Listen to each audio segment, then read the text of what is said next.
we give you the facts. It's not what you think. Popeye Newsling, Young King, 1 yard, bless. Good morning, Popeye. Grandma watch Popeyes every morning and every night. What am I think? What am I think? You're listening to Popeye News Links. This is the Admiral Tibet who I represent, and remember, the time is so serious, cantankerous and dangerous.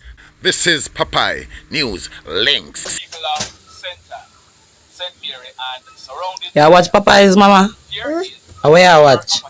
Popeye. are you on exactly? If you are, Greetings viewers and subscribers. That man on your screen, his name is Delroy Rodney. On May 20 coming up, Delroy, he'll be celebrating his 50th birthday. On the afternoon of Monday, November 13, 2023, Delroy, he left Savannah Lamar with at least 6 passengers in his motor vehicle. He was driving a Toyota Noah, which he operates as a taxi on the Savannah Lamar to White House route. On reaching the Bluefields main road, Delroy, he was in the process of overtaking another vehicle around the corner when he came upon a truck that was coming in the opposite direction. Delroy, in trying to save himself, he reacted by steering right, and the driver for the truck applied his brake. However, the left front section of the truck collided into the left side of the Toyota Noah. The Toyota Noah, it then exited the roadway onto the right embankment where it collided into a huge tree. As a result of this collision, those 5 persons on your screen who were passengers in the Toyota Noah that Delroy was driving, they were killed. They are Janet Thompson, Petrina Wallace, Angela Samuels, O'Neill Allen, and Lacevia Forrester. One other person who was in the Noah was injured. Delroy Rodney, he was charged by the police for causing death by dangerous driving. He was taken to court where he was granted bail. In November last year, Delroy Rodney, he pleaded guilty in the Westmoreland Circuit Court, and last week, Thursday, February 20, Justice Courtney Daye sentenced Delroy to 18 months in prison, suspended for 3 years, meaning Delroy, he was given a street sentence. The judge also ordered that his driver's license should be suspended for 3 years and that he should pay the family of the persons who died and the surviving passenger $500,000 Jamaican dollars each. Family members of the victims are upset about this sentence, and at least one family member is taking things further. Sabrina Marshall, she has written to the Director of Public Prosecution urging her to appeal the sentence handed down. In this video, I'm going to be talking to Sabrina Marshall. Remember to hit on the love button from now. Also, share the video. If you have not yet subscribed, remember to subscribe. Listen this.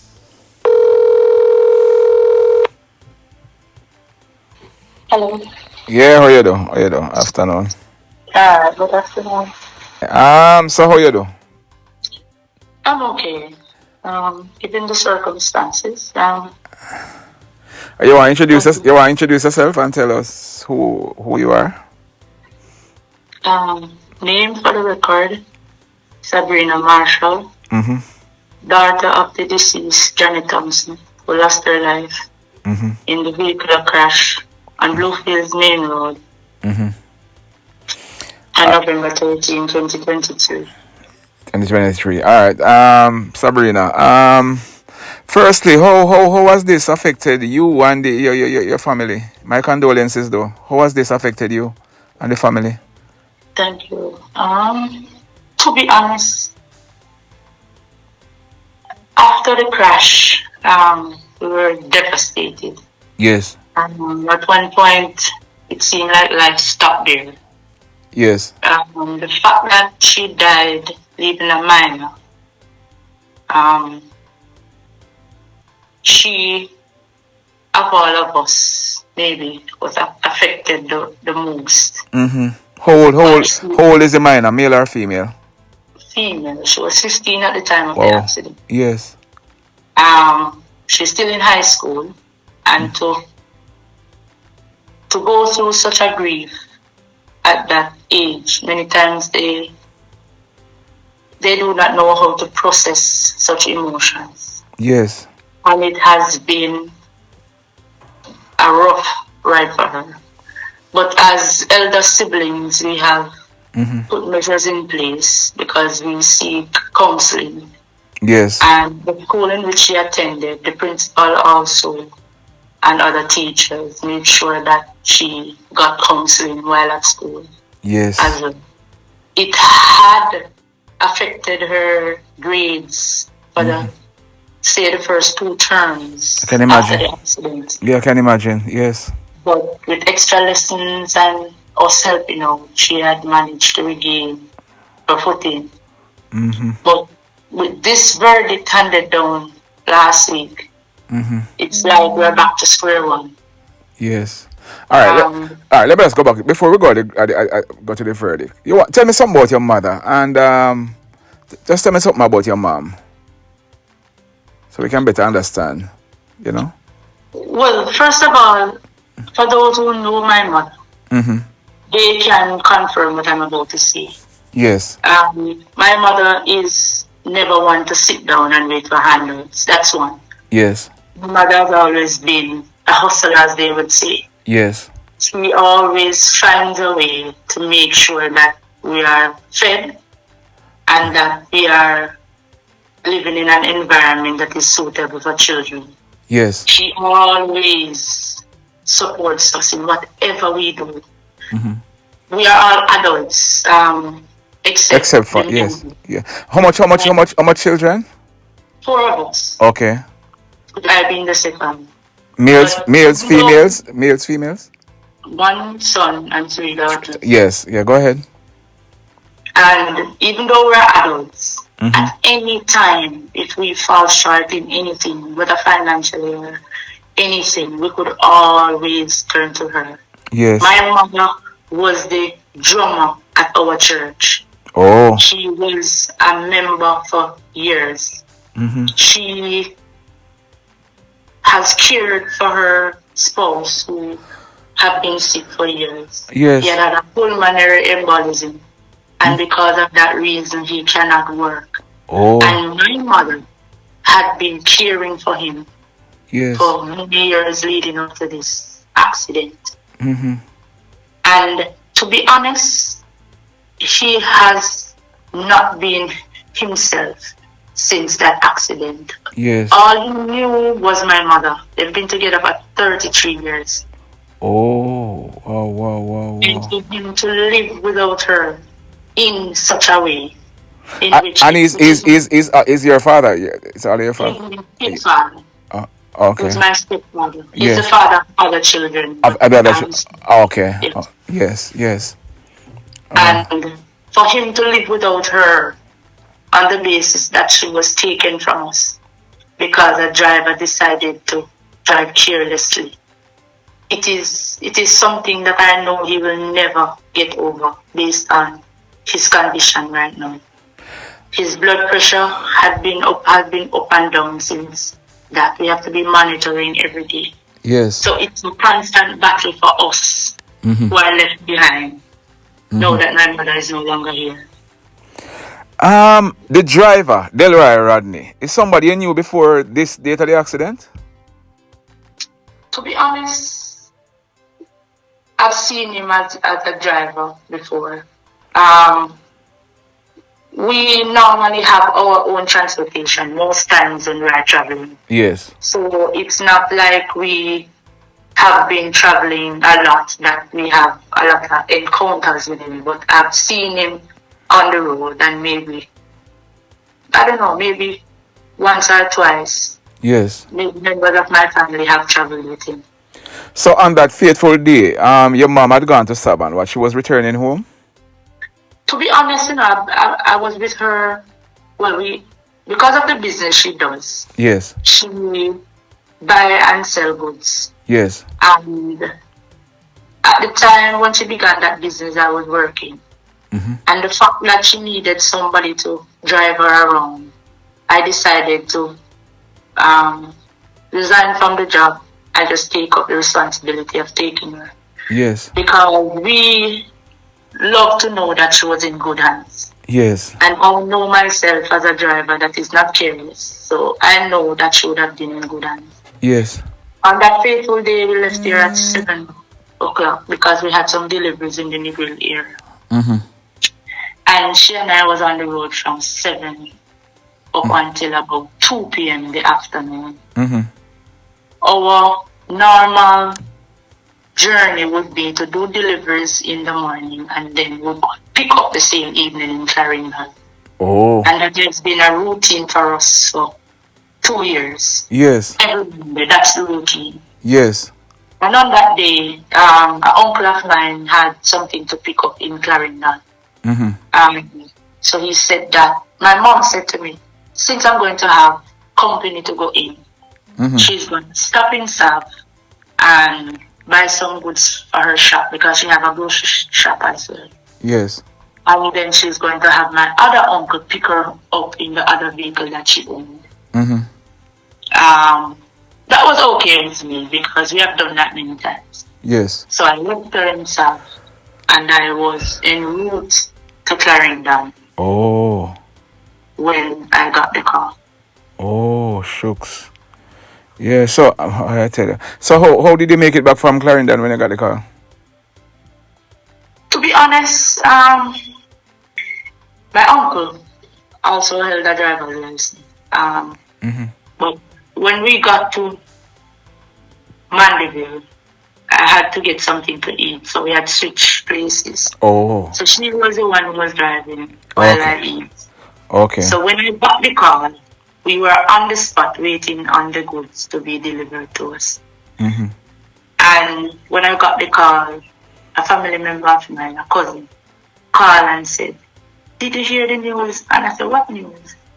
And he said that if I didn't hear about the accident in Bluefields. Yes. So I said to them, I heard because somebody sent me some videos. Because we was in a group that somebody was posting the videos in. And I was looking at everything from where I was. Yes. So, and then he said to me, "I didn't know that your mom was in there." And I said, "What?" And he said, "Yes, your mother was in there. And right now, she's dead. Just confirm that. She's in the accident and she died." My uncle, who was sitting in the driver's seat, was ready to leave the goods that we went for. And I said to him, even though we were crying and everything, I said to him, it doesn't make sense to leave the goods because if we leave it, we're going to have to come back for it tomorrow. Yes. And whatever we do, if she's dead, there's nothing we can do to bring her back. Yes. When we are talking about it afterwards, he always said to me, he doesn't know how I was thinking so logically in the whole situation. Yes, yes. But at the time, I was in shock, to be honest, because it was on my way down when everything hit me. And I began crying, and I cried all the way from Clarendon all the way to Westmoreland. When I got to Bard, I remember calling my sister who was on the scene, and I said to her, "What's happening now?" And she said to me that they are loading the bodies in the bus. And I said to her, in that case, I won't be coming on the scene. I will be heading home. You guys just come up. Because I really could not go on that scene. However, I went there the day after. And I went and I looked and I took some pictures of where the truck was and all of that. And our life has not been the same since. Wow. Oh. So, Delroy was charged for what? Causing death by dangerous driving. Would you have gone to the court or any of the court sittings? I visited every single hearing. Yes. Every. Myself and members of the other families were always present. Yes. At the hearing.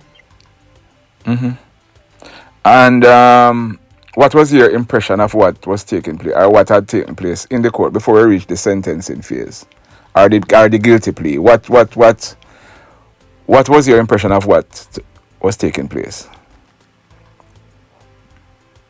To be honest,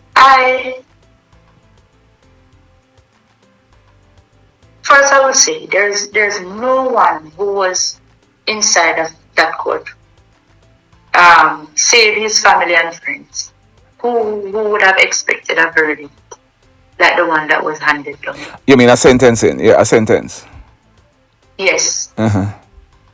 The facts of the case, the evidence that the Crown presented, because I would like to pause for a minute because I want to publicly congratulate the Crown or the clerks of the court. Yes. Because they prepared a solid case against the accused. Mm-hmm. They did an excellent job. The case was so solid that his defense team was terrified to go to trial. So what took place, Art? You're saying that no one in the court would have, except maybe his legal team, were expecting the outcome. Did you observe anything else during the proceedings in court? Anything that the public would not have known about that wasn't in any newspaper? Did you observe anything else? All right. I would like for maybe about 10 minutes of your time, just to listen to some points that I would like to make in this interview. Because the legal team sell their client to the media. He is a clergyman. He has not had any prior convictions. He had members of his community who signed the petition. He had a good rapport with the community and all of that. That's their story. Yes. Right? That's what they sell to the public to justify the custodial sentence The non-custodial, yes. that was handed down. Yes. Right? But I would want this interview to be the other side of the story. Yes. Because I would like to bring some things to the forefront for persons to know the details of the case. And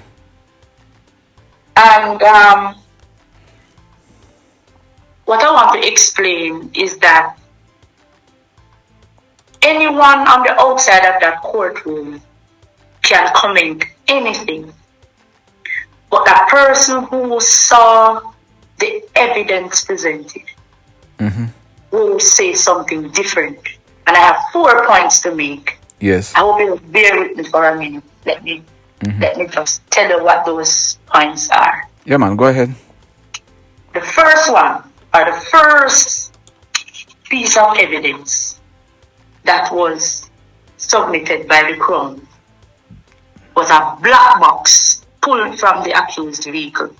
Yes. And for clarity, that black box is a computerized technology that is installed in aeroplanes. In a case there's a plane crash, that is what is used to ascertain what causes the crash in the first place. Yes.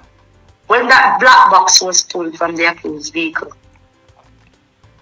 and when it was examined, the report revealed that the accused was speeding compared to the speed limit allowed for the Blueface era.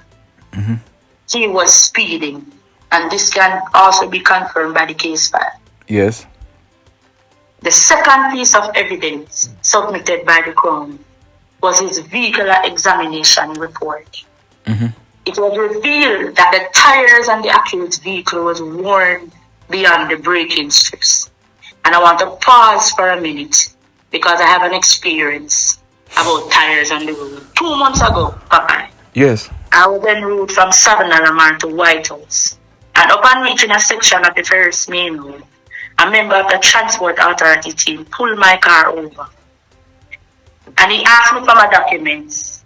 I gave him my documents and he gave them back to me. He then signaled to the examiner and said that her papers are up to date. Now it's your time to conduct your examination. Yes. Papa, the examiner instructed me to turn my steering wheel left first and then right. He then signaled to to the traffic officer to remove my vehicle plates. I got out of the vehicle and I said to him, why is my plates being removed? Yes. He said to me that I have a defective tire. I said to him, what is or are the defects of the tire? Mm-hmm. He said to me that the tire is worn below the braking strips. Oh. Papa, they removed my vehicle plates and I was given a ticket for $10,000. Right? Remember, that's for one tire. He said to me, and I quote, your vehicle is unfit and unsafe to be on the road. He said, I am a hazard to other motorists and the passenger at the time because my sister was traveling with me. Yes. He said I was a hazard to the motorists on the road and also the person that I'm traveling with. I want to bear in mind, it's for one tire. The examination report said that the accused tires were worn beyond braking strips. And it said tires. Tires with an S. And that's a taxi carrying people to and from. It's a public passenger vehicle. It's Yes. not his personal vehicle. Yes. It's a public passenger vehicle. Mm-hmm. Remember now, I'm giving you these points. Not saying it is alleged, because if you start a statement with it is alleged, it means you cannot confirm or deny the allegation. Yes. I'm saying this to you because I sat in the courtroom and I listened to the hearing. Yes. So I can tell you the evidence that was presented against the accused. Yes. The third piece of evidence that the Crown submitted was a statement of the truck driver himself. Mm-hmm. Right? The accused statement, this is what he said in his statement. He said that a vehicle braking in front of him, causing him to swerve into oncoming traffic, causing the accident. That came from the accused. The truck driver, the Shackman truck, and for clarity, this is the type of truck that they use to collect the garbage. That's the same make and model. He said that in his statement that upon reaching a section of the Bluefields main road, he noticed the vehicle in question in his lane. Yes. He said he began to pull further to the left to provide space for the bus to pass through. But instead, he said that the accused locked his steering wheel to the extreme right and sped up. And I've explained sped up for those who are listening. It means that he speed up. So that the vehicle turned so that the left side of the vehicle hit his truck. The seating arrangement at the time of the accident is as follows. Miss Angela Samuels was sitting in the front passenger seat. Yes. We all know that's on the left side.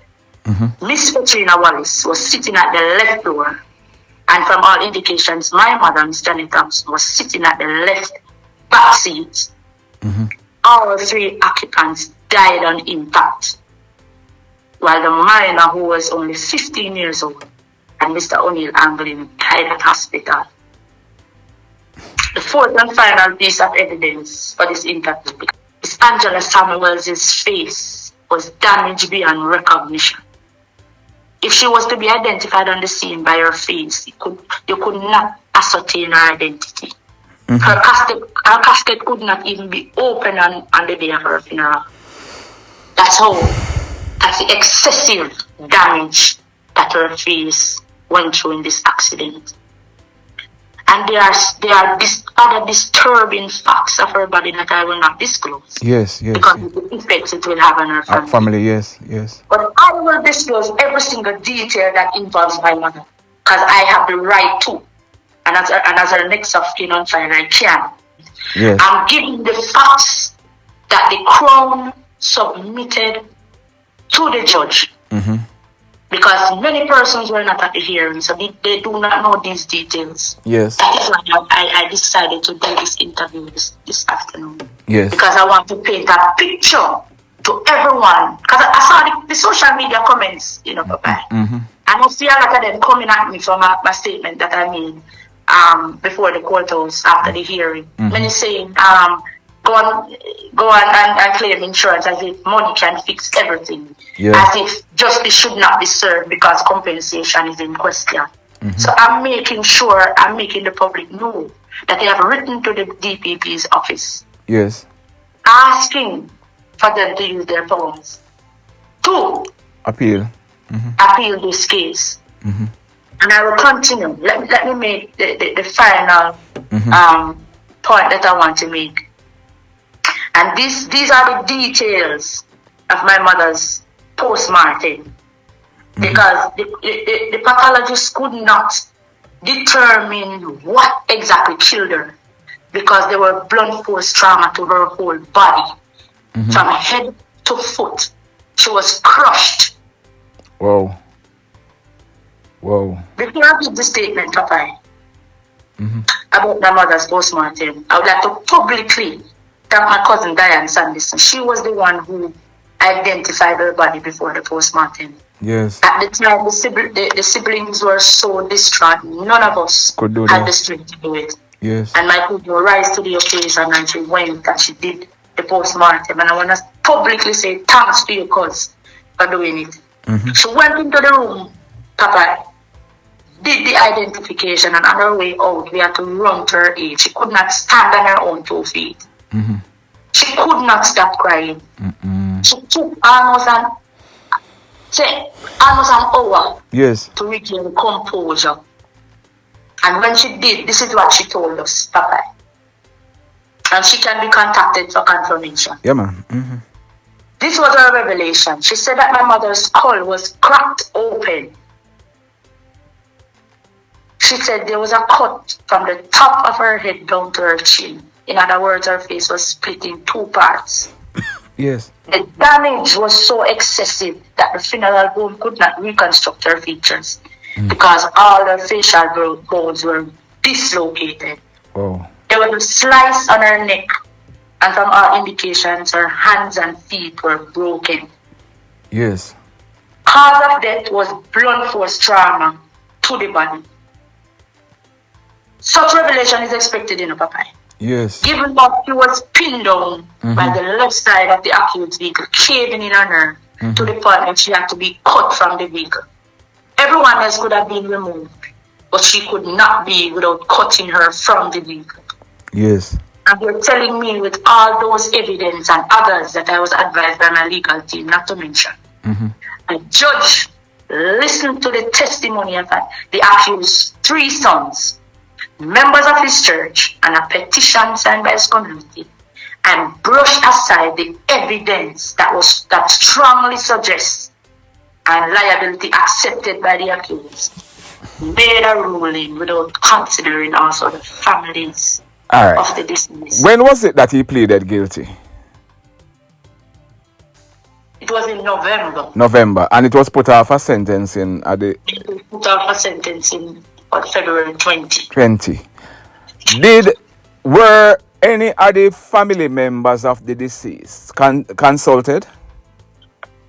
We were consulted on the basis to give victim, yes. That was the only time we were we were also contacted to give the officer another report. I'm not sure what's the name of that report. We had to give him a report as well. Did you, the time. During that consultation, were you of the view, did anybody give you the impression that it is likely that he would have gotten a non-custodial sentence?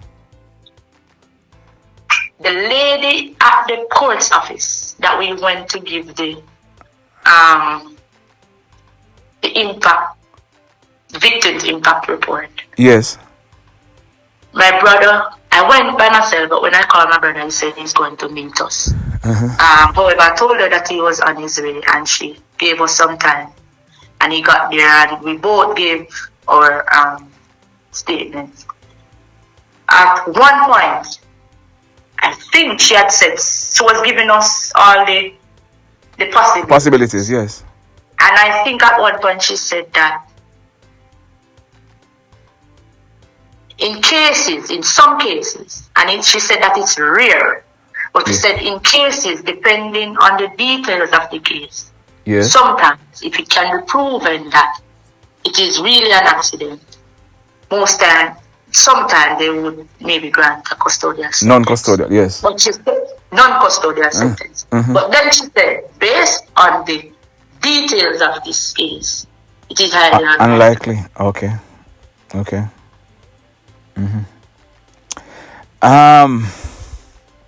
So on the day of the sentencing, walk me through that.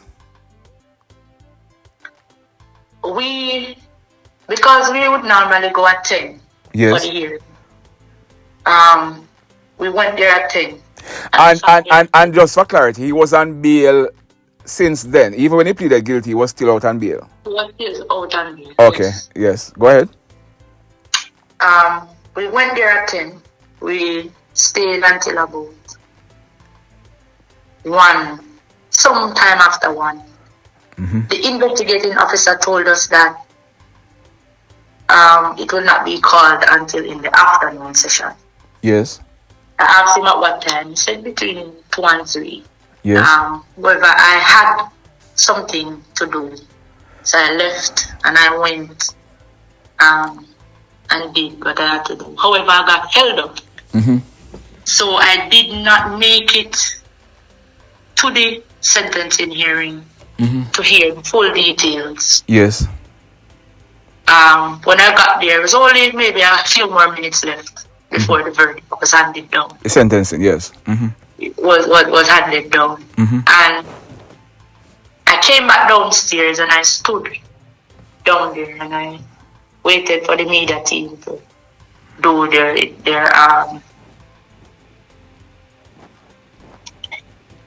to do the interview with the judge and the legal team. With the legal team, okay. Everyone. And Papa, I would like to also make another point. And I will quote it from the Observer because it's still right before me. Right? And I quote, in explaining his ruling, Justice Daye pointed to Rodney's clean record before the crash, the fact that he had accepted responsibility, shown what appeared to be genuine remorse. End quote. The line I would like to take from that is appeared to be genuine remorse. When the accused came downstairs on the day of the sentencing, myself, my siblings, and members of the other family were standing meters from them, right? And I watched the accused laughed and jumped and celebrated. Knowing full well we were in view. That's his way of showing remorse. That's his way of showing remorse. That's what I'm saying. If a person is genuinely showing remorse, whether or not you're in the courtroom, we should be able to tell that even though he got off, we could see that he was still not happy, knowing that he killed our relatives. Remember, Papa, we the family will have to live without our loved ones for the rest of our lives. Yes. And his family will not even experience that for 18 months, with the hope that he will come back home to them. That's the point I'm trying to make. Yes. I believe that when this decision was being taken, we, the family members, were never considered, not one bit. Because if they did, this would not have been the verdict at the end of this. Yes. So, go ahead. I would like to also ask 2 questions. Two. Does this also mean that if another driver should decide to drive recklessly and kill another 5 or another 3 or another 2, and they have the same characteristics as the accused, meaning that they are part of a church, they have not had a prior conviction, and they had a good rapport with their community, does that also mean that that driver will get the same non-custodial sentence? Yeah. What about the drivers prior to this case who were convicted for the same offense or even less? Because I did my research and I have cases where I can prove that these persons were sentenced for less than what they actually did. Yes. What message are you sending?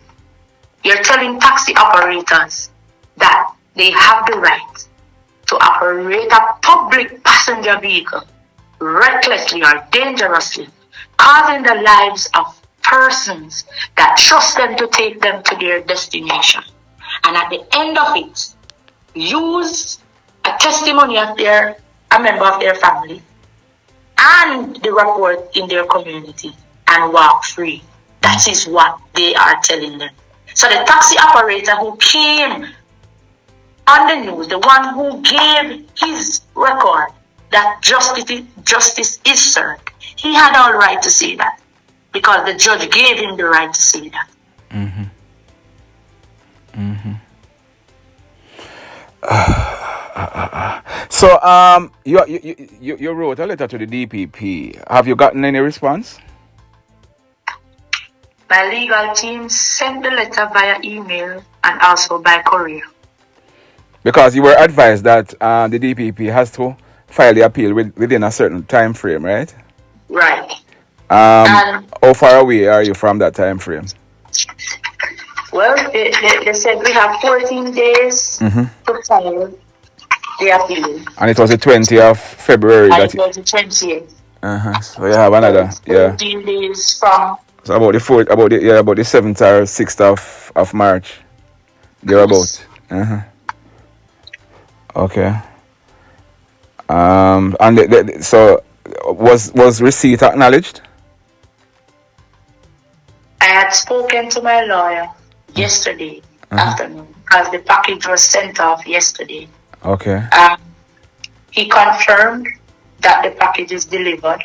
Okay. So maybe by this afternoon to tomorrow, he might get a response. Okay. So if the DP, because you have to, I mean, you should be. I'm sure you were told that maybe the DPP don't accede to the request. What's the next step in terms of your fight for justice? Papa, I am willing to take this as far as it can go. Yes. If it's the case that we do not get justice in our own country, I have friends and I have people who are willing to help me to make sure that this case gets the attention it should. Sometimes when we carry these stories, persons are, I'm sure some persons, you're going to see some people commenting, so corruption. Are you of the view, because I just want to, you don't have to answer, but are you of the view that corruption was at play? Papa, this is what I want. I want the DPP's office to review this case file. Yes. Look at the evidence submitted by the Crown. Yes. And then look at the testimonies that they use, because that's all the defense used in this case. Yes. Just testimonies of persons and the character of their client. Yes. So I want them to weigh the pros and cons of this case. Okay. Look at the evidence. Yes. Because we trust the justice system to give us justice. And we expect them to carry out their functions. Yes. So in my opinion, I will not comment on whether there was corruption or whether there was not corruption. Yes. And I ask is for the DPP's office, because I will read, because I did my research and this is in the letter that I submitted. I have been reliably informed that your offices have the right to appeal sentencing in all matters. Yeah, man, they have the right. In which the sentence imposed is manifestly low, having regards to all the circumstances. It is my view and the view of all the family members of the victims and citizens of the communities from which the deceased are from, that justice was not served in this matter. Yes. We are therefore beseeching you to use your power of appeal granted to you to appeal the sentence as it is the view of all relatives of the deceased person that a more serious sentence should have been imposed on the accused. Yes. That was what was sent to the DPP's office. Yes. That is all we ask of the DPP's office. Yes. Yes. Review the case file. Look at the evidence presented. Look at the statement given by the accused. And look at the evidence and see if they match up. Because even a blind man can see that this case, because let me tell you, Papa, you believe that the defense wanted to give a guilty plea? They didn't. But when they look at the evidence that was stacked against their client, they were terrified to go to trial because they know they would not win. The jury would find him guilty. So they choose another route by using his character and using the persons they have and use their resources in order to get the desired result that they want. And it just played right into their hands. Yes. We, the members of the victims, family, how do we, Papa, to be honest, I confess that since Thursday I've not slept in my bed. I slept in my settee for the past 3-4 nights. I can't even sleep 6, 7, 8 hours. That's how much this verdict or this sentencing has affected me personally. I am on a quest for justice, and I don't care about insurance policy, and I don't care about what they command him to pay to families. I don't care about that. That can come after. All I want to see is justice served, because the same way he's an upstanding citizen, and the same way he's a member of a church, it's the same way my mother was a member of the church, it's the same way my mother have never done anything against the law, and it's the same way she's a loving mother, and it's the same way that she's a breadwinner for us. But we have to live without her. So what you're trying to tell me? That the accused life is more important than the victims that died? Are you telling us that there's a double standard in this country? That certain person can get a desired result once he knows the right persons or if Papa, I am depending on the DPP in this case. And I told you this is my first of 3 interviews. And the other details that I was advised not to speak about, we will be discussing them. And for the next interview that I have, once I have the legal right to discuss them, I will, because I will not stop. And I know social media is going to come from me, but I don't care, because I am here for justice. That is what I am here for. Heard the loud and clear, Sabrina, and I wish keep me updated as to what is happening. And once again, my condolences to you, your family, and the other families involved. You know, I'm sure you see them come at me when I brought this story, but who cares? You know, I thought the truth. I don't care what nobody wants to say. They came at me and they're going to come at me again, but what they can do? Okay. And before you leave, I would like to publicly thank you for this opportunity. Yeah, man. Bless up yourself, Sabrina. To voice my opinion. Yeah, man. And I hope we get the justice that we deserve. Yes, Sabrina. Thank you, and have a good day. Yeah, man. You too. All right. Bye-bye, dear. Bye-bye. Blessed love, everybody. Tell a friend about Papa NewsLink and KlLLNG TV. Like, subscribe and share. Quicksilver sing, if we just unite, what a country this will be. If we just unite, Jamaica live in unity. If we just unite, what a country this will be. If we just unite, Jamaica live in unity. Hey, crime it a mash up Jamaica. Criminals them a mash up Jamaica. Jamaicans mash up Jamaica. Oh Jamaica, me sweet Jamaica.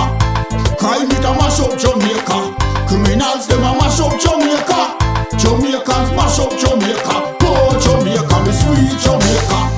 I coulda sunshine or rain. Jamaica, no problem, no pain.